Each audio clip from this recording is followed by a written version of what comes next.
Job, a man who lived about halfway between the time of Adam and Noah. It's not only an ancient book, it's an unusual book. Nobody, including biblical scholars, know what this book is about. Nobody.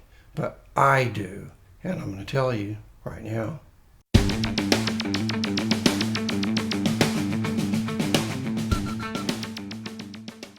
Hey, I'm author Michael Ramsey, and this is Michael Ramsey Books, where I show people how to transform their ordinary relationship with God into a spiritual one. If you haven't already subscribed, be sure and press the red subscribe button and ring the notification bell now. When tragedy strikes, sickness, the death of a loved one, or financial ruin, people often turn to the book of Job for answers. The reason for their suffering must somehow correlate to Job, a man who suffered unimaginable horrors which began when God challenged the devil to a contest. But what is this book about? Was Job merely a pawn who is being used by God to win an argument with the devil? Is that it? That's what I was taught. Some people think God allowed all these terrible things to happen to Job in order to teach readers of the Bible a lesson on how to deal with misfortunes in life. But this idea is also foolishness. Honestly, I'm not sure which one of these bright ideas is the craziest. So just what is this very odd book about? And by the way, when I tell you, it won't seem odd anymore, not in the slightest. In a matter of moments, Job, a righteous man, a servant of God, lost his children and his wealth. Not long after that, he lost his health. He was struck with illness and covered with painful sores, a fate worse than death. Also, keep in mind, it was God, not the evil one, who initiated the challenge. But why? Why in the world did God not only permit this, but instigate it? Why did he turn one of his own, a man whom he spoke well of, over to the devil? The reason this tragedy of tragedies struck Job is for the same reason Jesus allowed the devil to lead him into the wilderness. It is for the same reason God led Moses, the children of Israel, Paul, and others into the desert.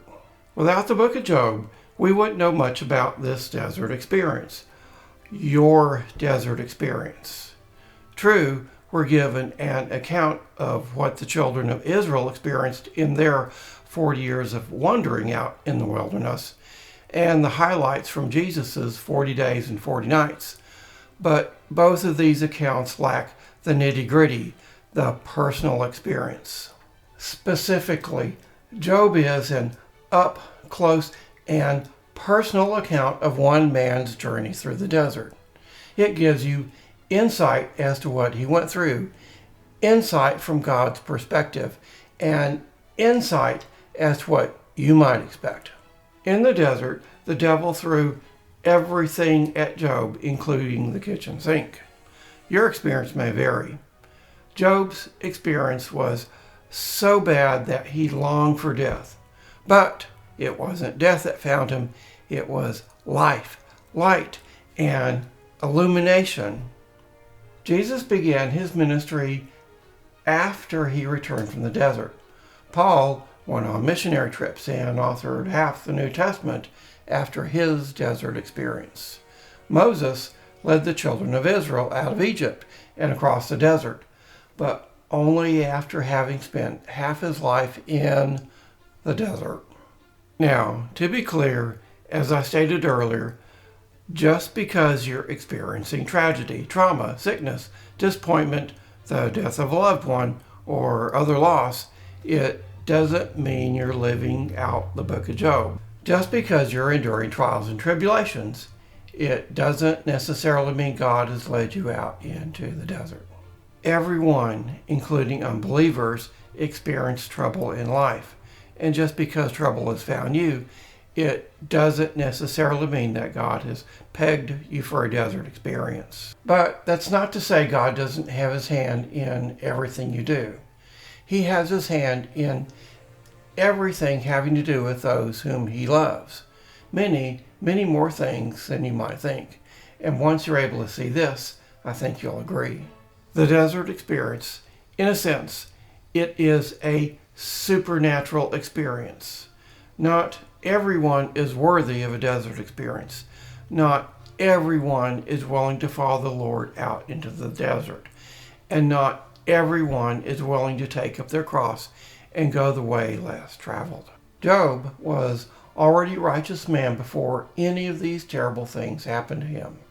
He already knew the Lord and worshiped him, but that didn't mean he was a spiritual man.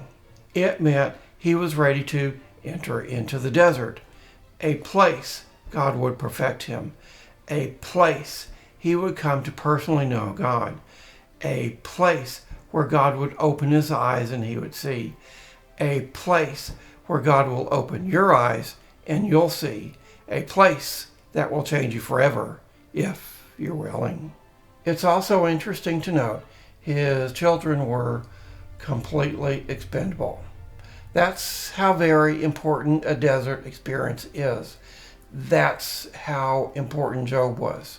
That's because he was highly regarded. But that's a future video, one you don't want to miss. So the $64,000 question is, are you willing? Are you willing to follow God into the desert? It won't be easy, but on the other side is the promised land. And I promise you, it's well worth it. Very well worth it.